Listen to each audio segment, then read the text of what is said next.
A family tonight is speaking publicly after saying their little boy was forgotten and left alone inside a school transportation van as they frantically tried to find him.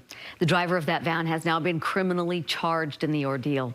News specialist Lauren Steinbrecher spoke with that family as they question now how this was allowed to happen.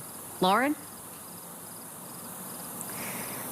Deanie, that van and that driver came from this business here in West Jordan, Wasatch Transportation, who contracts with the school that the boy attends. Now, the family's saying the timelines that they were given of what happened do not match up, and tonight they're feeling like they don't have any answers.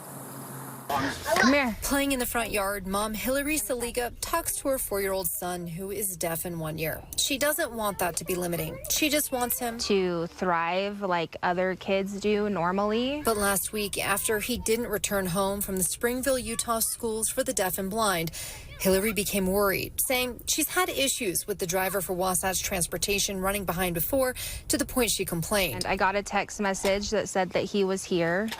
And I never saw the van, but again, that wasn't abnormal. But in this case, she says more than an hour had passed. In fact, Hillary says he would have left the school 2.5 hours prior and still no sign of him. Hey, do you know where my son is? Can you help me find my son?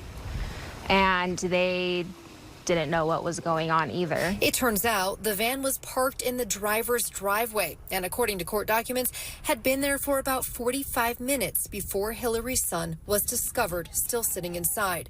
But that's not what the school told us, saying the company told them it was only 5 minutes. If he had been in a car for 5 minutes, where was he for the other 3.5 hours? Even though the driver, Patricia Kitchen, was charged with a felony neglect of a child with a disability, they say the company never explained if something slipped through the cracks with their protocols or how they're addressing this to prevent it in the future. It seemed over and over and over that it wasn't being taken very serious, and it only would have been a huge issue had he died.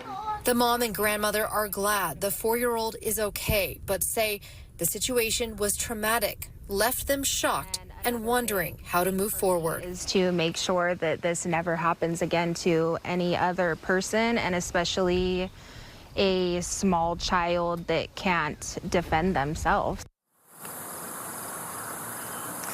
I reached out to Wasatch Transportation. They gave me the owner's number, so I gave him a call, left a message, and also a text. Did not hear back this evening. Now, in talking to the school, they say that Wasatch Transportation told them that they took swift action with the employees so that it won't happen again.